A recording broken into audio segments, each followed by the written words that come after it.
What's going on, people? Welcome to the LV Live Show. I am LV Live. Please hit that like, share, subscribe button. Once again, I want to thank all the new subscribers for coming by to my channel, man. It is truly, truly appreciated, right? So, the aftermath, right, of what was probably one of the worst losses in Giants history on opening night in front of all of America. Week one of the football season against your bitter rivals in the NFC East, the Dallas Cowboys, right? 40 bills they put up to nothing. So what's our takeaway from this, right? Of course, a lot of people are angry, right? Including myself. I put up a quick hitter last night. I try to keep everybody calm, right? Everybody thinks that I'm pretty much just saying, oh, who cares, just 1 week. Like, I get it, right? We have to be calm. But that doesn't mean we can't be real about what the situation is and just how bad the team looked, right? They looked unprepared, they looked uninspired. But I think most importantly, um, they just look like, a team that just did not know how to get themselves back on track, right? Once they took that first shot from Dallas, it's like they started reeling, right? Guys started panicking. They just kind of possibly, I want to say, forgot about a lot of their responsibilities, right? And I don't think it just was with the players. I think it trickled down also to the coaches as well. Um, Heavy is the head that wears the crown, right? Everyone knows that. Of course, they're not the crown champs. Of course, it's the Chiefs. But we are in market one. So trust and believe this jersey is heavy. It's very, very heavy. It's a lot of things that have been circulated. Of course, the whole, stuff with Saquon and the contract. Of course, Daniel Jones getting his money. Andrew Thomas getting his money. Sexy Dexy getting his money, right? We even signed Graham Cano to a big contract, right? So it's a lot of pressure. And of course, last year's success, Brian Dable getting coach of the year, the Giants being on the uprise, right? That's why they got the primetime game on Sunday night. And who better to play against than your bitter rival, right? So that's why all this stuff came. So there's a lot of pressure that comes with that. Now, if you're used to that and you feel like this is where you should be, then it's easy to play in these games. You don't get nervous or nothing like that. But these guys have never been here before. It's a very young team. Daniel Jones is not getting as much scrutiny as he has before. But after yesterday, I'm sure he will, right? So this is a different place to be in. A lot of these guys, a lot of expectations for this team because of how well they played last year. And you saw what happens when you're pretty much just feeling the pressure, right, of living up to how well you did last year. Um, where do I begin? Everyone knows where we're going to begin at. But I like to throw it out there for you guys to see. But before we get started, please make sure you hit that like, share, subscribe button. You see that thing popping up right there, that like, subscribe button. Please hit that for your boy. Truly, truly appreciate it with you guys coming by and hitting that. It helps me out, helps the algorithm. So please come by and do so. So let's get right back to it, right? So we all know where we're going to start off with. Of course, the O-line, right? The sad part to me about this is that, I thought Evan Neal was making strides. You hear all the reports out there in Giants camp, how well he's doing, right? How well he's playing. He's looking good. He's working out with people in the summertime. He's getting his stance together. He just looks better. He's going against Kayvon Thibodeau, Azeez Ojulari. He's just looking better. Put a lot of work in the offseason, and he's just a better player. No. Look, I don't mean to laugh. I don't mean to say that. It's not funny. I get it. But you got to kind of loosen up a bit because if not, man, you'll be ready to tear your hair out, right? Because the frustrating part is that he was our seventh pick in that draft, right? So he should be ready to go. He should be primed and ready. But the reality is he's not. He just isn't, right? We have to be honest about what we see, right? We saw all last year. We didn't see him getting better last year. We saw him digressing, like just struggling. Understand this, guys. When you play Pee Wee football, just giving you examples here. There's a huge jump from Pee Wee to high school. A huge jump from high school to college. It's a big jump. The jump from college to the NFL is like going from the Earth to Saturn or to the next galaxy. That's how big of the jump it is. Some guys can make the transition, some guys can't. That's why a lot of times you see all these great quarterbacks who are super athletic, they change positions in the NFL. They go to maybe like wide receiver, cornerback, running back, right? Some of these quarterbacks. Some quarterbacks are good enough to make transitions. Some of them aren't. You see some safeties, right? Who will really, really get covering in college, but they can't cover in the league, man. They just can't. So they bump them down to linebacker, right? It happens all over the place. You see some linebackers who can cover in college, who can tackle in the open space in college, but in the league they can't. So what do? They bump them down to defensive end, make them rush the passer. So this is what happens. That's the jump. And a lot of guys just can't make the jump. They just can't. So yes, even though Evan Neal was drafted as a tackle because he played at Alabama, maybe he's not a tackle in the NFL. Maybe it's better to bump him down to guard. Maybe that's what the Giants should do. Because you have to be honest, the guy's a good football player, right? If that's the case, he wouldn't have went to IMG, which is a very, very prestigious high school, right? He wouldn't have went to Bama, right? Won national championships there. He did well in Bama, obviously. That's why he got picked so high. But the transition is tough for him. He's having a hard time. You got to understand, like I said, right? Some guys who are linebackers in college drop down and play outside linebackers in the league, right? Ready? A la Micah Parsons, right? When he was at Penn State, he was an inside backer. They're dropping him down to play edge and rush the passer. That's just how good he is, right? He's just that good. So being an inside backer, you could use him in different places. So they put him down. They got him on the line. But in college, he played a backer. So that tells you how the league is. So there's athletic guys on the edge. And in order to be a tackle, like an all-pro like Andrew Thomas, right, you got to be athletic to play that position. You have to be. Super, super athletic. You got to be able to make that adjustment. You got to be able to deal with the strong guys and the quick guys coming off the edge. Got to have quick feet. And it seems like Evan Neal is like running in sand. Like it's like he's got bricks on his feet. He cannot move. He cannot adjust to the speed of the NFL. It's not going to get slower, guys. It's just not. These guys are coming off the edge 100 miles per hour. You got to be able to protect the edge. And my concern is that we saw it all last year. And what I saw yesterday, not just, Lawrence and, of course, Michael Parsons. I saw third stringers, man, second stringers doing this to Evan Neal. So that's what tells me that even though Dallas is a good defense, he's not going to see anything different. Teams are watching this. They're going to be planning for it. They're going to say, listen, man, on that right side, we're blitzing the Giants on that side because he can't handle speed rushers. He just can't. He just can't.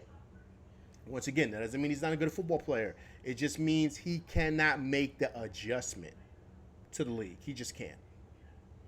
Okay, so then you say, all right, if that's the case, LV, what do you do?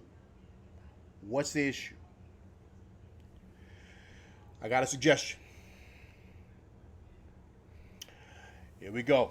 First one is Taylor Lewan, right? He's a free agent. He's from the Tennessee Titans. He's a 3-time Pro Bowler. He's available. Now, I know there's some issues with Taylor Lewan, right? I guess, some things that went on in Tennessee, just his characters and stuff like that, his character flaws and just issues with him, right? But all in all, he's a good football player, but he was released from the Titans. I think this is a big upgrade for the Giants. Now, of course, we got to see exactly what that looks like. But to me, you got to be open to it. You have to be. You can't just dismiss it and kind of act like, LV, no, we're not going to do it.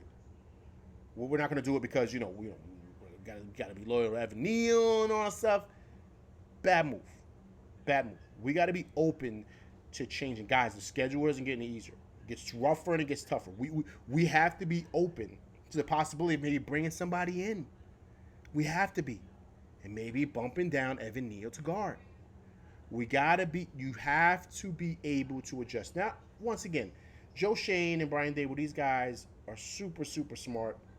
I don't want to make it seem like, you know, I know more than them, because I don't.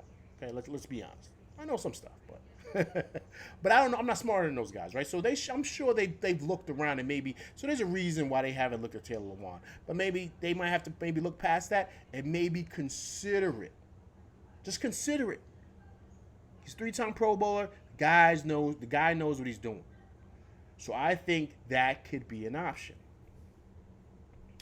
Okay. Excuse me. Sorry about that, guys. So that was the issue in regards to Taylor Lewan, right? The other player that I'm considering is possible Dalton Risner, right? Dalton Risner is a player who the Vikings will consider, right? On NFL PFF, he's up there as probably being one of the top guards that are available. He's also from Denver Broncos. He's a young guy. He's 28 years old. I think that's something we should really, truly consider for a guard. For Mike Lewinsky and Ben Bredesen, right? Because they were getting... I don't want to use the word that I want to use, but they were just getting destroyed in that middle. They just were. They couldn't block anybody. And what the Cowboys did is they were smart. They said, okay, you know what? We're sending guys. We're sending them. We don't want Daniel Jones to get comfortable. We don't. So left rough guys up. And if you notice, they didn't really go too much to the left side. No. They went to the right side. They were constantly... Daniel Jones had nowhere to go. He didn't even know... Listen, a lot of people were upset about him throwing that pick. It's a throwback to old Daniel Jones. But I think it was a throwback because he just was not comfortable in that pocket. And what happens is you make a quarterback feel uncomfortable that he's not able to throw. He's unsure. He starts seeing, just even when it's not blitzes and even when guys aren't on him, he's gun shy, man. He's unable to pull a trigger. He's unable to make a good throw because he feels like he's constantly getting blitzed. He's not comfortable back there. And that's what the Cowboys did. I mean, you got to understand. There was at one point in the game, he dropped back 23 times. He was getting pressured 19 times. Giants gave up 7 sacks, man.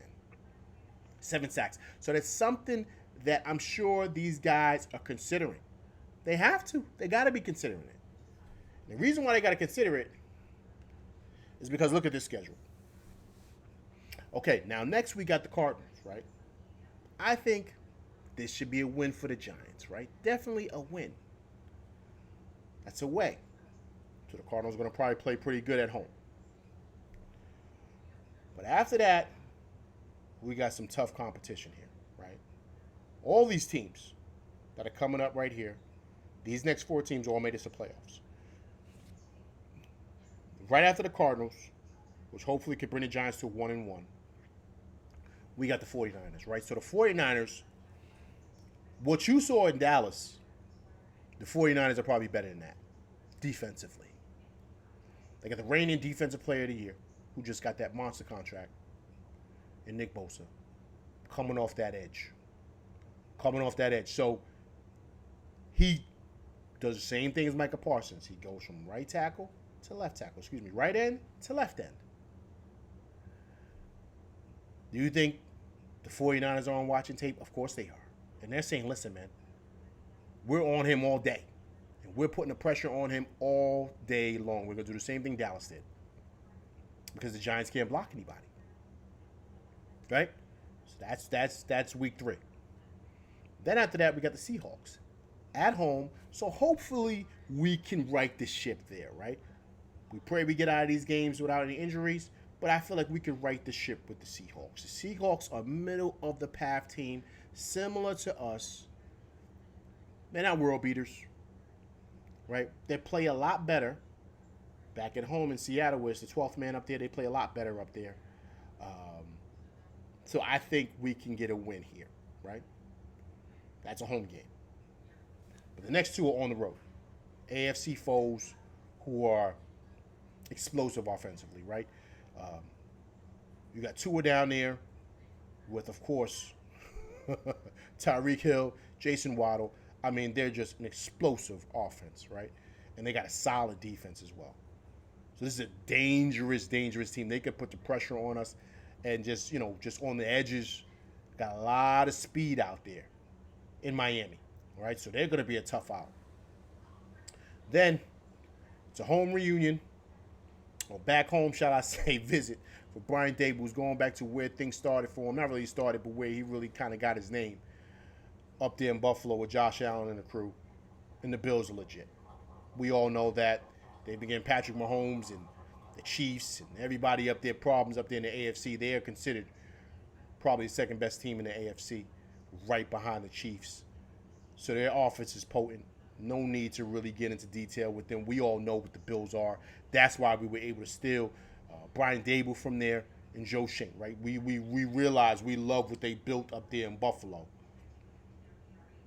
So that's really exactly what the schedule is going to look like, right, for the next 5 games. So what say you? Where do the Giants go out of these 5 games? They go 2-3. I can see 2-3. Maybe we could steal one from Miami, but I don't know about San Francisco and I don't know about Buffalo. Both of those games are on the road. Both of those games. Just want to make sure. Let me go back to the schedule. But I'm pretty sure both of those games are on the road, right? Yes. We're at Candlestick. I mean, it's not Candlestick. It's a different name up there in San Francisco. but that's what it looks like, guys. So this whole thing with the line piece, we gotta get it straightened out. We have to. That's why I'm stressing possibly a look at Dalton Reisner and Taylor Lewan. Look at them. They're available. Dalton Reisner, everybody I've been hearing that he's talking to Minnesota. I hear Minnesota's on the phone with him, trying to get him. So people are checking. Because everyone, after week 1 wants to fix what they have, especially a lot of teams that lost. So you want to kind of come with some adjustments to make and get you prepared for week 2. Now, that's the issue in regards to O-line. Now the defense. I thought the defense was solid. They had their moments, right? I thought who really, really played really well to me was Xavier McKinney. I didn't really see those 2 corners, the rookies. Banks was out in the second half, but I thought the first half he played well. And Trey Hawkins, I thought was okay. I mean, he had the one pass interference play, but that was a bang-bang play. But I thought he had good coverage. I mean, he made a good tackle on Cooks coming down again. He tried to, cut across, and he got punished by Trey Hawkins in that middle. But I thought the defense was solid. I mean, my only issue is that we're not getting much pass rush, right? Tyron Smith was over there, had Kayvon Thibodeau on smash. Kayvon Thibodeau couldn't do nothing. But I felt that Azeez Ojulari should have been able to dominate, steal on the edge over there for the Cowboys. But they just couldn't. There were some flashes of Dexter Lawrence, but Leonard Williams was non-existent, right? So, I saw Nacho come up and make some plays. I even saw Jordan Riley come up and make some plays from that D tackle, right? So we have to get better there, right? That's what helps. I think Justin Pinnock was solid. Xavier McKinney was solid. Like I said, Dallas didn't make too many big plays like that offensively. They got, but they scored some touchdowns here, but to that point, the game was over. And I just think that's what has to happen. But defensively, I wasn't too bothered by what I saw defensively. But the offense is the key. Because I think you give Daniel Jones time, we have weapons. I truly, truly do. With any quarterback, I don't care who he is. If he doesn't have any time, he's going to get gun-shy back there. He's going to have happy feet, and he's going to struggle all game long. I don't care who it is. And so that's why they got to fix this offensive line as quickly as possible. Because you see the schedule I have up here. It does not get any easier. It gets extremely harder. And so the Giants got to be ready to go. They were a playoff team last year, so they're not going to sneak up any teams this year. They're just not. A lot of teams are going to want to bury them and punish them and kind of show, like, listen, man, this is a playoff team. So now we want to show that we're just as good as them. If not, we are a playoff team. So what do? Told you what you do. We got to really be open to possibly get in this offensive line. We have to. We have to. We got to be open to getting guys, man. We have to be. I don't know the conversations that are being had or behind the scenes with Joe Shane and just everybody. I'm not in those rooms, but I'm sure that has to be one of the concerns. It has to be. You didn't pay all this money for your quarterback to be running for his life every game. You did. So now that's something that we have to truly consider. You have games like this to where you kind of you lose focus, right? Meaning things are happening so fast. And I think that's basically what happened. Before the Giants could blink, they were down 16-0. And it shocks a team. But that's where you need a leader to come back around and settle the guys down. Settle down. Let's get refocused to your responsibilities and let's do what we've practiced all week. But I think everybody was shell-shocked. I think the Giants were shell-shocked as players, and I think the coaching staff was shell-shocked. Because you could tell by some of the calls, even at the end of the game, they had Daniel Jones in at the end. The game was over, man. You're trying to get him hurt? I think they were shell-shocked. I think they didn't realize, okay, maybe we should take him out. He is our franchise quarterback. Let's take him out to where he doesn't get hurt. It didn't register to those guys because I think they were shell-shocked. But it's week one. Like I said last night, let's trash it. Let's throw it away. But I just gave you a breakdown of the things that need to change. The things that need to be fixed, and they need to be fixed not today, yesterday. So we'll see what happens, right? Because to me, that's the main focus. Because as you show up with the schedule, guys, it doesn't get any easier, right? But listen, that's my show. I'm LV Live. Please hit that like, share, subscribe button. Hit that like button. Hit that like button, people. Right? Also, too, it's your first time coming by. Please leave comments, but also, too, please subscribe, people. All right? I'm LV Live, and that's my show, and I'm out, people. Peace.